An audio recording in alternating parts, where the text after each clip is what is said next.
नमस्कार दोस्तों, mister sensible classes में आप सभी का स्वागत है। तो ये प्राचीन भारत का सीरीज चल रहा है जिसमें आज हम लोग इसका पार्ट 6 देखेंगे और पार्ट 6 में हम लोग सिंधु सभ्यता का वो भी पार्ट 2 देखेंगे। ठीक है, तो अगर आप इस चैनल पर नए हैं तो इस चैनल को सब्सक्राइब कर दीजिए और अपने दोस्तों के पास शेयर कर दीजिए। ठीक है, चलिए हम लोग इस क्लास को स्टार्ट करते हैं।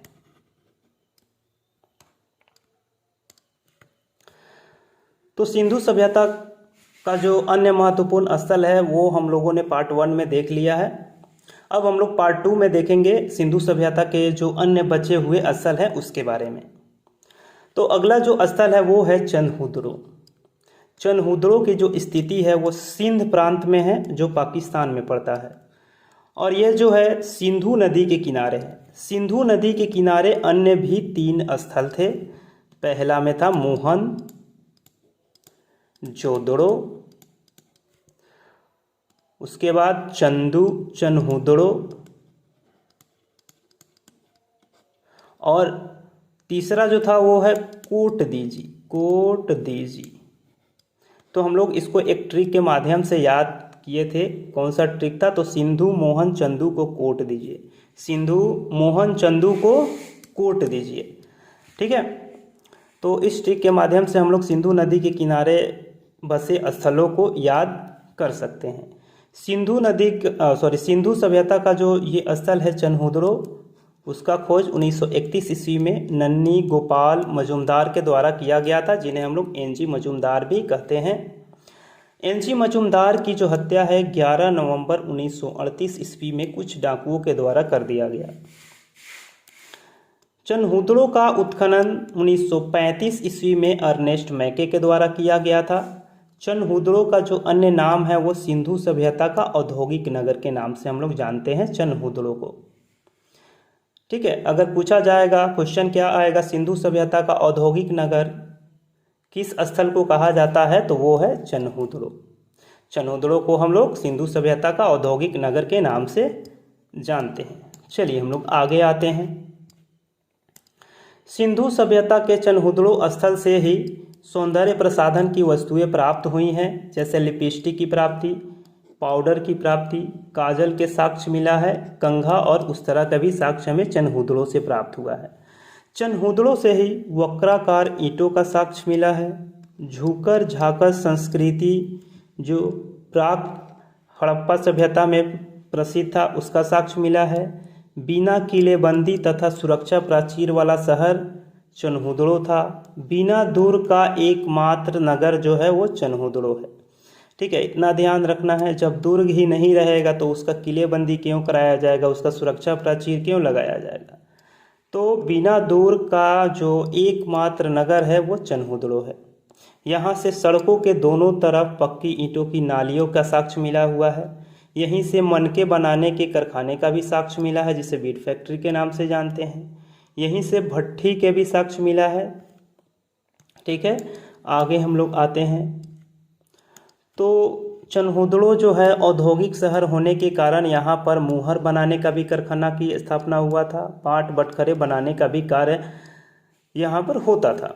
यहीं से 2 मछलियों का अंकन युक्त मुद्रे का साक्ष्य की प्राप्ति हुआ है चंदहुदड़ो से।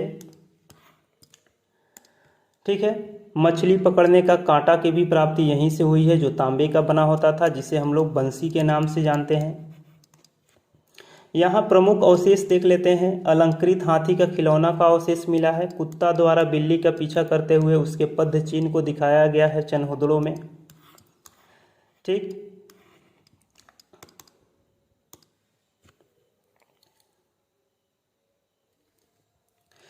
नेक्स्ट में जो अगला स्थल है वो है बनावली।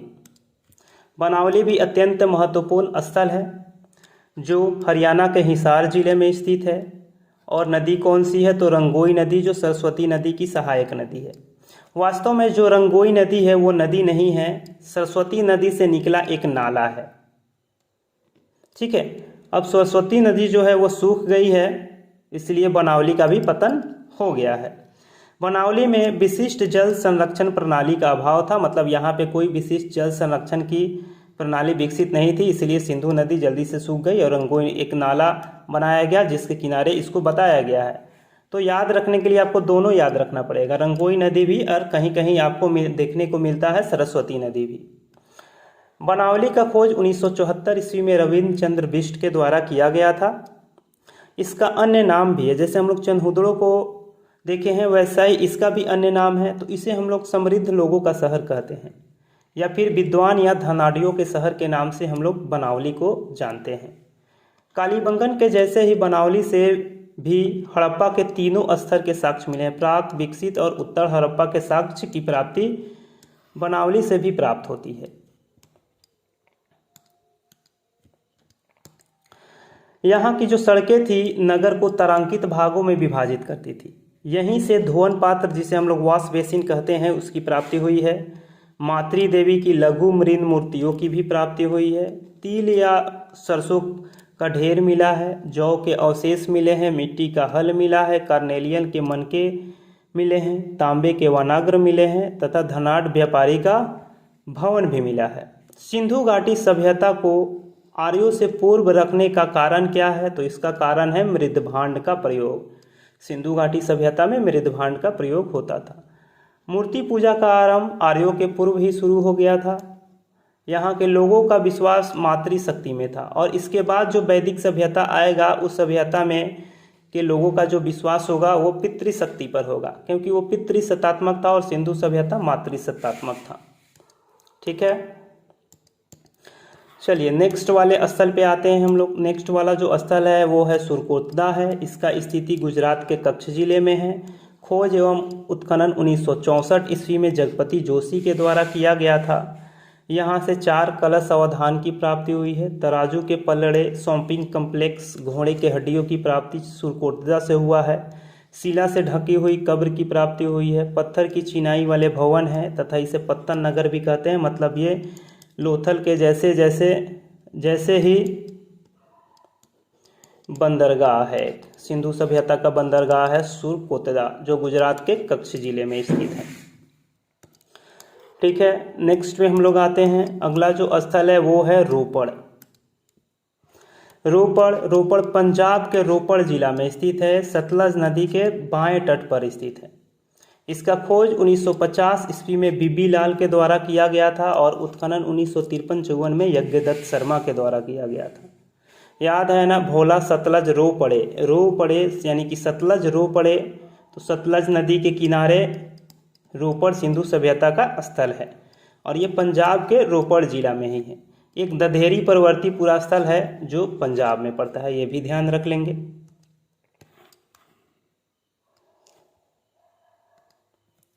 चलिए इसकी विशेषताएं देख लेते हैं। तो यहाँ से मानव के साथ कुत्ते को दफनाए जाने का साक्ष्य प्राप्त हुआ है।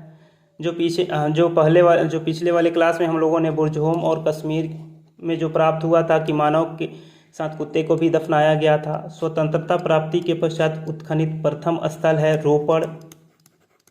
ठीक है, इतना ध्यान रखना है। यहाँ से हड़प्पा के गुप्तकाल तथा मध्यकाल तक के 6 सांस्कृतिक चरणों के अवशेष प्राप्त हुए हैं। चट के बटखरे तथा कुल्हाड़ी की प्राप्ति हुई है। सिलखड़ी के मुहन तथा तांबे के बनाग्र की प्राप्ति भी यहीं से हुई है। चलिए नेक्स्ट स्थल पे आते हैं हम लोग। नेक्स्ट जो स्थल है वो है कोटदीजी। कोटदीजी जो सिंधु नदी के किनारे स्थित है। सिंधु नदी के किनारे स्थित तीनों स्थलों को हम लोग भली भांति ट्रिक के माध्यम से याद कर चुके हैं। इसका स्थिति पाकिस्तान के सिंध प्रांत के खैरपुर गांव में है और इसका खोज 1935 ईस्वी में धुरिये के द्वारा किया गया था। उत्खनन इसका 1953 ईस्वी में फजल अहमद के द्वारा किया गया था। कोटदीजी से प्राक हड़प्पा के स्तर के किलेबंदी का साक्ष्य प्राप्त होता है। यहाँ से मातृ देवी की मूर्ति की प्राप्ति हुई है। चित्रित मृदभांड की प्राप्ति हुई है। कांस की चूड़ी मिली है। धातु के उपकरण भी यहीं से मिले हैं।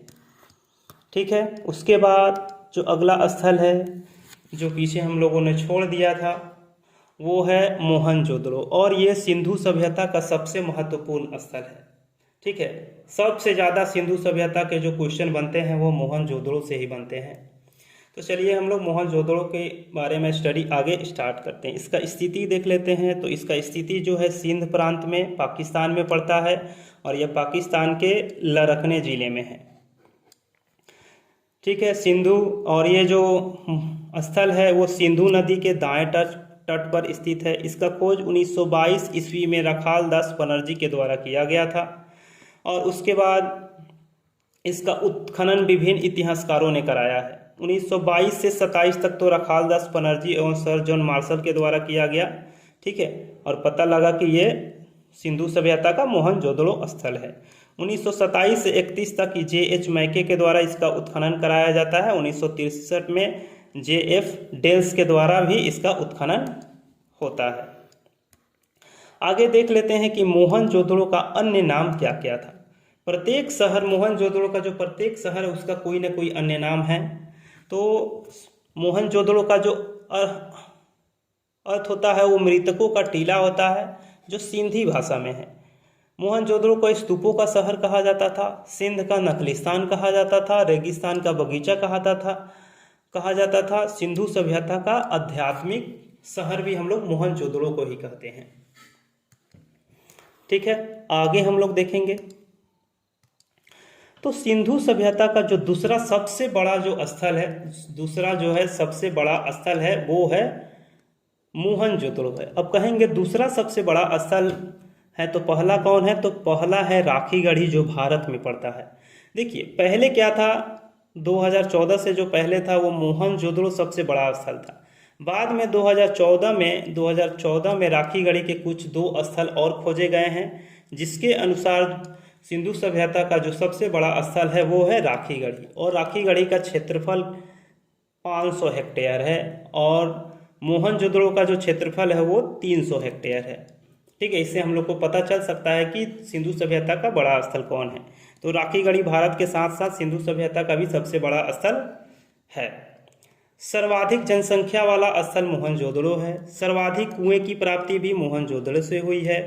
अब जहाँ ज़्यादा जनसंख्या होगा वहाँ पे ज़्यादा कुआं भी होगा। सर्वाधिक मुहर की भी प्राप्ति मोहनजोदड़ो से हुआ है। सर्वाधिक नर कंकाल भी यहीं से प्राप्ति हुआ है। अब सर्वाधिक नर कंकाल प्राप्त होने के बारे में कुछ जो इतिहासकार है भविष्यवाणी करते हैं कि यहाँ सामूहिक हत्या कांड की ओर संकेत करते हैं कुछ जो इतिहासकार हैं। ठीक है, ज़्यादा नर कंकाल मिले हैं, इसका अर्थ होता है कि यहाँ पे सामूहिक हत्या किया गया होगा। और एक U.R. कैनेडी थे, बोले क्या है ये मलेरिया के महामारी के कारण ये सब हुआ होगा, ये जानकारी देते हैं U.R. कैनेडी। 3 बंदरों वाला मनका की प्राप्ति यहीं से हुआ है। मुद्रा पर नाव का चित्र, ये याद रखेंगे, पूछा जाएगा नाव का चित्र सिंधु सभ्यता के किस स्थल से प्राप्त हुआ है, तो वो मोहनजोदड़ो से प्राप्त हुआ है। हाथी का कपाल खंड की प्राप्ति भी मोहनजोदड़ो से हुई है। ठीक है, तो और स्थल जो और भी महत्वपूर्ण पार्ट है वो आगे हम लोग देखते हैं।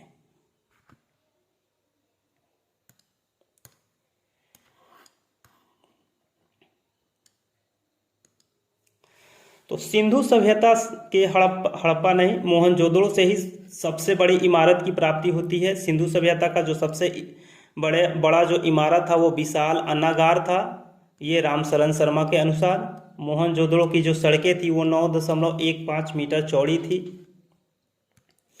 ठीक है, तो ये जो सबसे बड़ी इमारत है सिंधु सभ्यता का, जिसे हम लोग विशाल अन्नागार के नाम से जानते हैं, उसका लंबाई चौड़ाई में अलग अलग इतिहासकार अपना तर्क दिए हैं। उपेंद्र सिंह और किरण कुमार जो थापल्ले हैं वो बोले हैं क्या इसका लंबाई जो है 50 मीटर है और चौड़ाई 27 मीटर है। केसी श्रीवास्तव बोले हैं इसका जो लंबाई है 45.72 है और इसका जो चौड़ाई है 22.86 है। और रामशरण शर्मा जो विशाल अन्नागार को सबसे बड़ा सिंधु सभ्यता का सबसे बड़ी इमारत मानते हैं, उनके द्वारा 45.71 तथा जो इसका चौड़ाई है वो 15.23 बताया गया है। ठीक है, अब अगला जो है वो है बृहद स्नानागार। आगे हम लोग पढ़े हैं जो अन्नागार है, अन्न का भंडार, ठीक है, ये है स्नानागार जहाँ बहुत लोग स्नान करने आते थे। हड़प्पा सभ्यता का आश्चर्यजनक निर्माण जॉन मार्शल ने इसी विशाल स्नानागार को कहा है। चलिए देखते हैं विशाल स्नानागार जो है उसका क्षेत्रफल क्या है या फिर उसकी लंबाई चौड़ाई क्या है। तो विशाल जो स्नानागार है, जो बृहद स्नानागार है, उसका जो लंबाई है 11.88, चौड़ाई है 7.01 और ऊंचाई जो है 2.43 है। और इसमें दोनों तरफ कहने का मतलब है ये हुआ उत्तर और ये हुआ दक्षिण। उत्तर से दक्षिण की तरफ 9 सीढ़ियाँ हैं और इस स्नानागार का प्रयोग होता था धार्मिक अनुष्ठानों के लिए।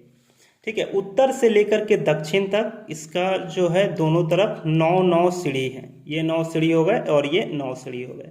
और ये देख लेते हैं, ये मान लेते हैं ये उत्तर हो गया, ये दक्षिण हो गया और ये हो गया वेस्ट यानी कि पश्चिम और ये हो गया ईस्ट। और ये जो बीच वाला जो जगह हो गया उसे हम लोग कहेंगे दक्षिण पश्चिम कहेंगे। ठीक है, तो दक्षिण पश्चिम में ही जल निकासी की नली लगी हुई थी इस स्नानागार में, इसका पानी बाहर निकालने के लिए। तो ये याद रखेंगे, पूछा जाएगा जल निकासी जो विशाल स्नानागार में लगा हुआ था वो किस दिशा में था, वो दक्षिण पश्चिम दिशा में था। ठीक है, फर्श तराशी गई ईंटों से बना था जिसकी चिनाई या फिर जुड़ाई जिप्सम तथा बिटुमन नामक प्लास्टर से हुआ था। ठीक है, दोनों में पूछा जाएगा, जैसे कभी कभी कंफ्यूजन आ जाता है कि सबसे बड़ा जो इमारत है वो बृहद स्नानागार है या फिर बृहद अन्नागार है। तो सबसे बड़ी जो इमारत होगा वो बृहद अन्नागार होगा, स्नानागार नहीं। ठीक है, चलिए हम लोग आगे आते हैं।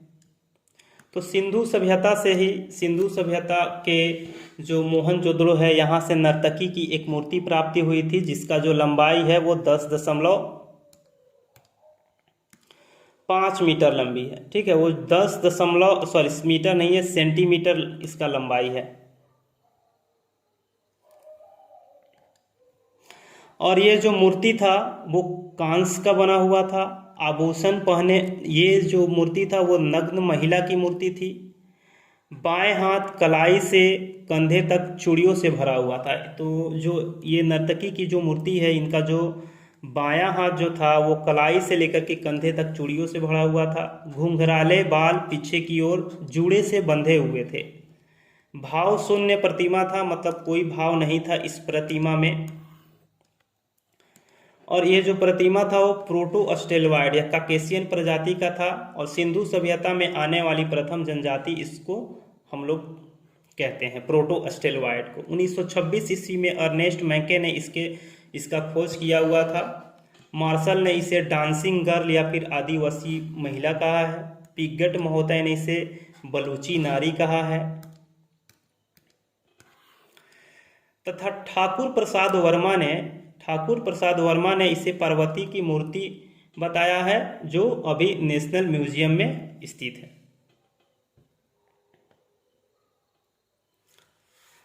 ठीक है, देखिए अब नर्तकी की मूर्ति के बाद एक और मूर्ति की प्राप्ति हुई है मोहनजोदड़ो से, वो है पुजारी की मूर्ति है। पुजारी की जो मूर्ति है ये सन्यासी या फिर योगी राज की प्रतिमा है। सेल खड़ी से निर्मित है और ये दाढ़ी के साथ है। तिपतिया अलंकार वाला साल ओढ़े हुए है। ठीक है, तिपतिपिया अलंकार वाला साल ओढ़े हुए है ये पुजारी। और तिपतिपिया जो शॉल है उस पर बेलपत्र का अंकन है। और ये जो पुजारी है वो मंगलवाइड प्रजाति का था। यहाँ से कब्रिस्तान के साक्ष्य की प्राप्ति नहीं हुआ है। तो मोहनजोदड़ो से कब्रिस्तान का साक्ष्य नहीं मिला, हमें इतना ध्यान रखना है। तो पुजारी की मूर्ति और नर्तकी की मूर्ति के बारे में हम लोगों ने पढ़ लिया जो हमें मोहनजोदड़ो से प्राप्त होती है। आगे जो मुहर है वो है पशुपति की मुहर। पाशुपति की जो मुहर है, सर्वाधिक मुहर की प्राप्ति जो हुआ है वो मोहनजोदड़ो से हुआ है। ठीक है, 500 या फिर 3000 में से लगभग 2000 से ज़्यादा जो मुहर की प्राप्ति हुआ है वो मोहनजोदड़ो से ही मिला है। सबसे प्रसिद्ध मुहर उनमें जो था उसे हम लोग पाशुपति की मुहर कहते हैं। ये भी सेल खड़ी से निर्मित था और ये वर्गाकार मुहर था। ठीक है, ये वर्ग के आकार का मुहर था जिस पर 3 मुख वाला एक योगी पुरुष ध्यान की मुद्रा में बैठा हुआ है। 3 मुंह वाला योगी पुरुष के दो सींग और एक मुकुट है, मतलब जो योगी जो पुरुष है उसका दो सींग है और एक मुकुट पहने हुआ है वो, ठीक है। और इस पाशुपति की मुहर पर 5 प्रकार के जानवरों का साक्ष्य मिलता है। कितने प्रकार का जानवर? 5 प्रकार का जानवर है, जो टोटल संख्या में 6 है। तो इसके जो योगी पुरुष का जो बाईं ओर है, बाईं ओर गेंडा और भैंसा मिला है, दाईं ओर हाथी और बाघ मिला है, और नीचे यानी कि जहाँ बैठा है उसके नीचे 2 हिरन का साक्ष्य मिला है, ठीक है। तो दोनों या फिर सभी को जोड़ेंगे तो टोटल 6 पशु आएगा। 1 2 3 4 ये हो गए और 2 हिरन, 6 पशु हो गए। इतना याद रखना है कि पशुपति की मुहर पर 5 प्रकार के जानवर थे, प्रकार पूछेगा तो 5, कुल संख्या अगर पूछता है तो 6 हो जाएगा, ठीक है। चलिए देखते हैं, मुहर पर सिंधु लिपि में लेख उत्कीर्ण होते थे। सर जॉन मार्शल ने इसे पशुपति शिव कहा है, या फिर प्रोटो शिवा कहा है, या फिर आदि शिवा कहा है, ठीक है। एक सिंगी पशु यानी कि यूनिकॉर्न प्रतीक वाली चांदी के 2 मुहर की प्राप्ति मोहनजोदड़ो से हुआ है। सुमेरियन जो था नाव वाला मुहर की प्राप्ति। 7 लोग एक पंक्तिबद्ध खड़े लोगों का मुहर भी यहीं से मिला है। मुहरों पर सर्वाधिक अंकित पशु एक श्रृंगी पशु था, इतना ध्यान रखना है। अगला कुछ जो इम्पोर्टेंट फैक्ट है वो देखते हैं। लेखन कला विकसित करने का जो श्रेय होता है वो सुमेरियनों को जाता है। सारगोन अभिलेख में सिंधु क्षेत्र की जो पहचान है वो मेलुहा के रूप में हुआ है। दिलमुन एक स्थल था और इस स्थल को साफ सुथरे नगरों का स्थान कहा जाता था। सूर्योदय का क्षेत्र कहा जाता था, या फिर हाथियों का देश कहा जाता था। किसको? दिलमुन को, ठीक। आगे हम लोग मोहनजोदड़ो से अन्न प्राप्तियों के बारे में पढ़ेंगे, ठीक है। तो यहाँ से हाथी का कपाल खंड, घोड़े की मृद मूर्ति, ऊंट की हड्डी, बंदर की मृद मूर्ति, कुबड़ वाला बैल का खिलौना, कन खजूरे का अंकन वाला मृद भांड,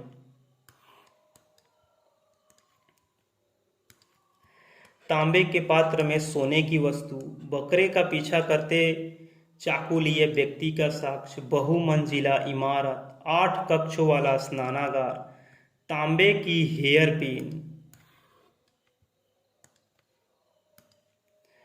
गले हुए बांस का ढेर, मेसोपोटामिया की बेलनाकार मुहर, कुम्हार के मुहल्ले, मुद्रा पर नाव का चित्र। नाव का चित्र हमेशा आ रहा है, और ये जो नाव मिला था वो लोथल से भी मिला था, ठीक है। नाव का चित्र लोथल से और मोहनजोदड़ो से, इतना याद रखना है, ठीक है।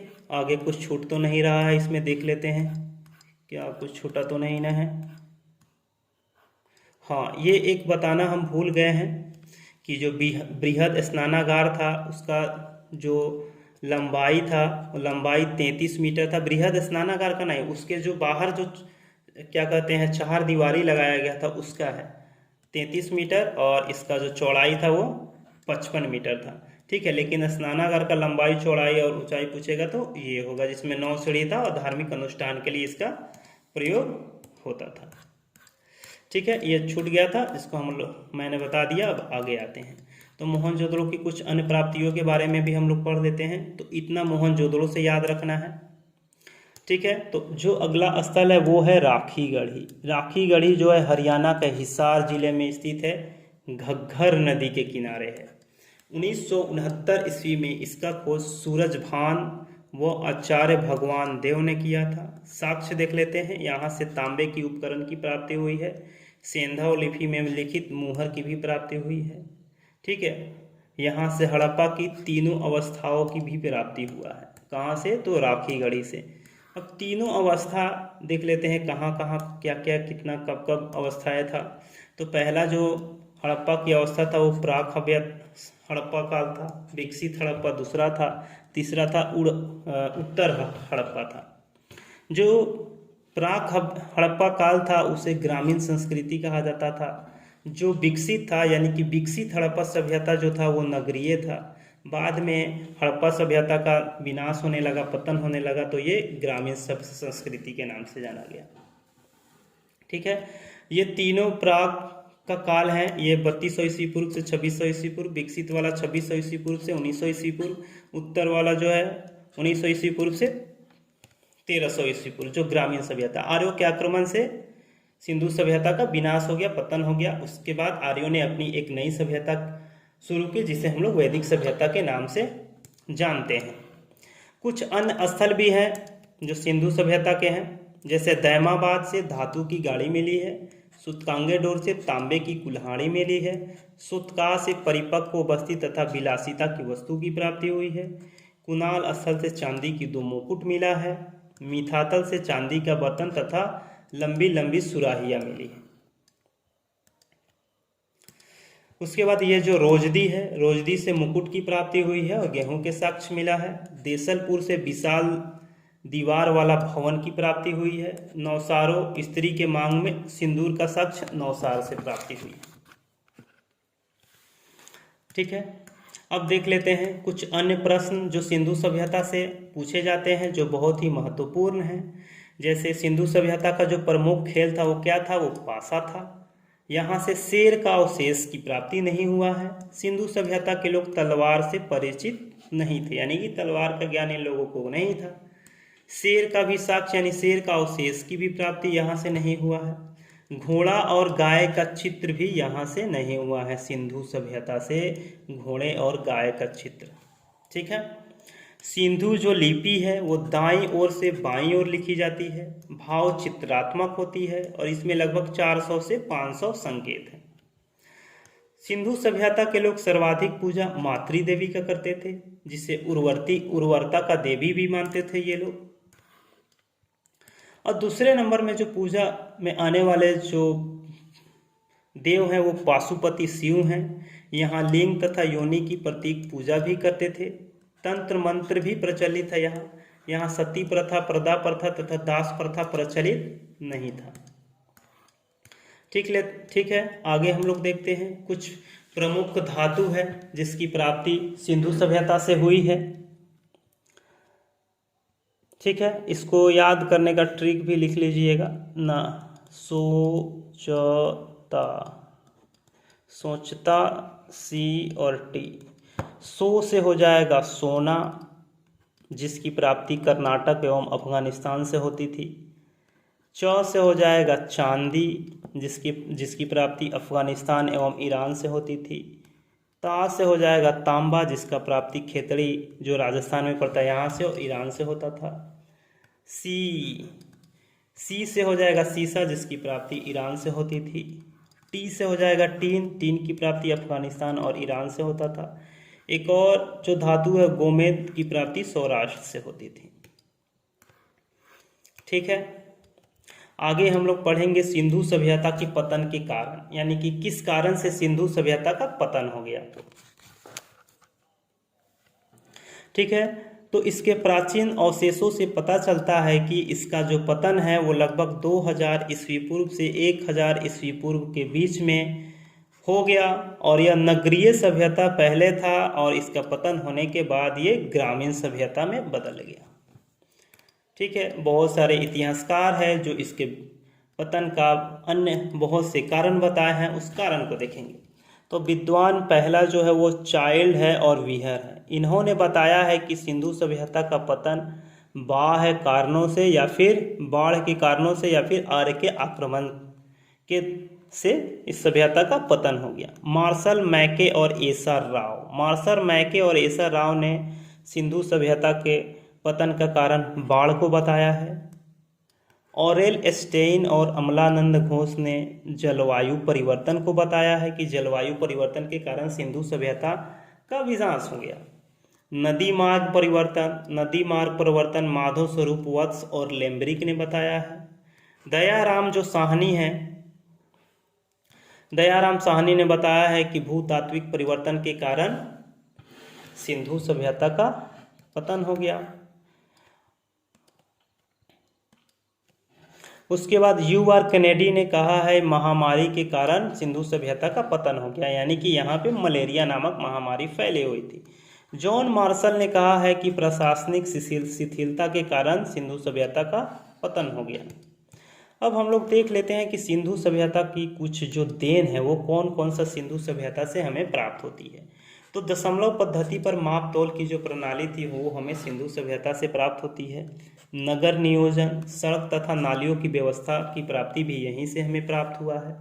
बहुदेवयावाद मतलब बहुत सारे देवताओं को मानना, मातृ देवी की पूजा करना, प्रकृति का पूजा करना, शिव का पूजा करना, लिंग तथा योनि का पूजा करना। योग का प्रचलन भी सिंधु घाटी सभ्यता से हुआ है।